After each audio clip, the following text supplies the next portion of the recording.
마음이 한없이 무겁게 가라앉고 어떤 일에도 의욕이 없고 잠을 자기도 밥을 먹기도 힘든 병. 대체 우울증은 왜 생겨나는 것일까? 우리 뇌 속에서는 어떤 일이 일어나고 있는 것일까? 뭐 답답한 거 같이 있는 거 계속 누워 있다. 내가 죽어야 되겠다. 이제 살았으면 뭐 하겠나. 아무 희망도 없는데. 우울한 기분과 병으로서의 우울은 어떻게 다른 것일까? 또 우울증은 어떻게 치료해야 하는 것일까? 우리 몸이 보내는 우울증의 사인, 어떻게 하면 그 사인을 알아차릴 수 있을까? 깊고 깊은 우울증의 늪에서 벗어나기 위해 우리는 그 사인을 놓쳐서는 안 된다. 신경안정제 과다 복용으로 환자가 실려왔던 다음 날 아침. 응급처치 후 환자는 의식을 되찾았다. 자살 시도 환자가 병원에 실려오면 응급처치가 끝난 후 정신건강의학과 교수가 내려가 상태를 살피게 된다. 혹시 뭐 어려운 일이 좀 있었습니까? 특별히 걱정하실 일이 뭐 그런 게 좀 있었습니까? 그리고 가정이 살아가면 네, 뭐 어떤 일이 있으시죠? 결국 건강 문제겠지. 아, 우울해가지고 네. 신경정신과에 약을 이제 달라고 담거든요. 아, 그렇습니까? 약 담은 지가 됐어. 얼마나 됐을까? 몇 년 됐지. 아, 3년 되시고. 예.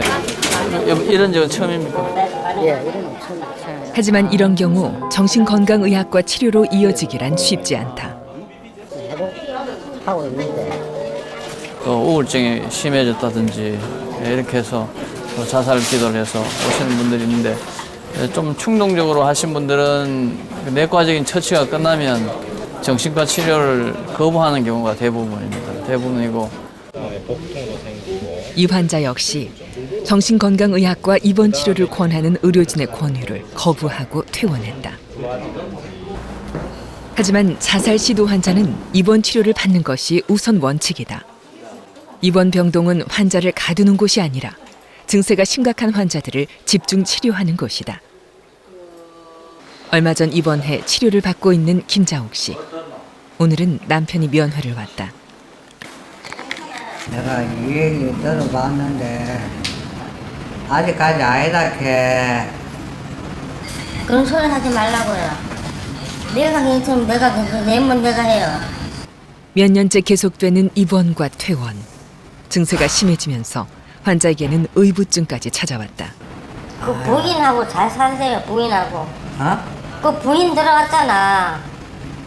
넌 죽는 꼬라지 볼락하나 진짜. 어? 아이고 나도 지금 괴롭히기만 해도 가겠는데 저래가고 아사리 우울증이 나요. 저 우울증 돌아오면 더 시급해. 사람 견디질 못해. 기분이 가라앉는 우울증과 기분이 지나치게 들뜨는 조증이 번갈아 찾아오는 환자. 이번엔 조증으로 입원하게 됐다. 김자옥 씨는 조울증으로 입원과 퇴원을 반복한 지 오래다. 지금은 조울증 중에서도 중증에 속한다. 우울증은 단순히 우울한 기분을 이야기하는 것이 아니라 정신 기능에 문제가 생겼음을 의미한다. 우울증이나 조울증은 뇌가 감정을 통제하지 못했을 때 생긴다. 뇌에서 감정이 생겨나는 것은 신경 전달 물질 때문인데 이 중 세로토닌과 노르에피네프린은 정서와 기억, 수면과 식욕을 조절한다. 때문에 불면증과 식욕 감퇴 같은 증상이 나타나는 것이다. 이들 신경 전달 물질이 적게 분비되거나 균형이 맞지 않을 때 우울증이나 조울증이 발병할 수 있다.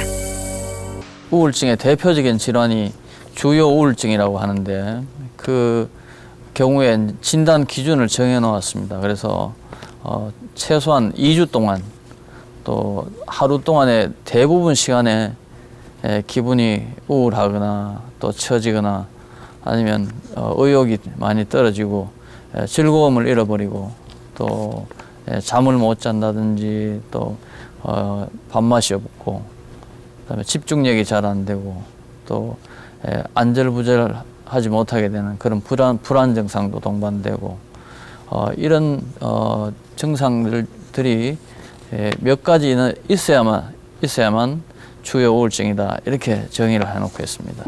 우울증의 발병 신호는 다음과 같은 증상들이다. 2주 이상 지속되는 우울감, 식욕감퇴와 밤이 무서워지는 불면증, 무기력증과 불안 증상이다. 하고 일어나기도 싫고 또 거기서 또 그냥 밥도 안 먹고 아침에 그냥 누워요. 나도 모르게 또 빈속에 약을 먹는 거예요. 네. 하고 그 약 기운에 또 자는 거예요. 그냥 방 안에 혼자 있고 싶고 어두운 게 좋고 일단 뭐 대인기피증이 좋아. 목소리도 듣기 싫으니까.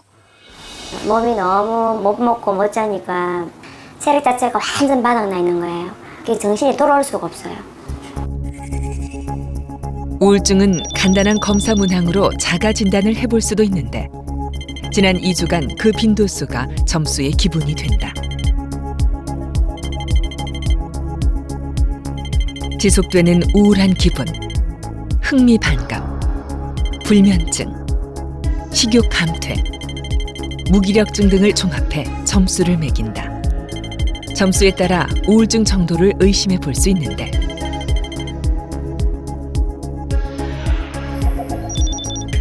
10점이 넘어가면 확진을 위해 병원을 찾는 것이 좋다. 우울증 치료 중 가장 기본이 되는 것은 상담과 약물 치료다. 우울증으로 오랜 시간 힘들었던 이경자 씨. 식욕 감퇴에 불면증까지 겹쳐 체중이 38kg까지 떨어진 적도 있다. 자살을 시도한 것만도 여러 번이다. 죽고 싶은 마음이 왜 생겨? 뭐 때문에 죽으시려고 하셨어요? 그냥 사는 게 내 살아가는 게 아무것도 있는 것도 없고 외로움, 고독 같이 겹쳐가지고 막 이래 우울증이 와가지고 막 내가 죽어야 되겠다. 이래 살아서는 뭐 하겠노. 아무 희망도 없는데 30 하지만 병원을 찾고 꾸준히 약물 치료를 받으면서 병은 많이 호전됐다. 우울증과 조울증에 사용되는 약은 기분 조절제, 항우울제, 그리고 항정신병 약물이다. 이 약들은 뇌 속 신경 전달 물질의 분비를 조절하는 역할을 한다. 세로토닌과 노르아드레날린은 신경 신호를 전달하고 남은 부분은 신경세포로 재흡수돼 소멸된다. 우울증의 경우 이 두 신경 전달 물질의 분비가 부족한데 항우울제는 이 신경 전달 물질이 신경세포로 재흡수되어 소멸되는 것을 막아준다. 세로토닌과 노르아드레날린이 뇌 속에 좀 더 오래 머물게 함으로써 우울증 증상을 호전시키는 것이다. 일각에서는 항우울제에 졸음이 쏟아진다든가 무기력증과 같은 부작용이 있다며 복용을 꺼리기도 한다. 하지만 최근에는 좋은 약이 많이 개발되면서 이런 부작용도 상당 부분 개선됐다. 한 번 발병하면 적어도 6개월은 1년 약을 복용하는 게 좋고 그다음에 두 번째 발병하면 한 2년 정도 그다음에 세 번 발병하면 수년간 뭐 이런 대략적인 그런 원칙은 있으니까 이 원칙을 잘 지켜주는 것이 재발을 막는 데 중요한 일이라고 생각이 듭니다.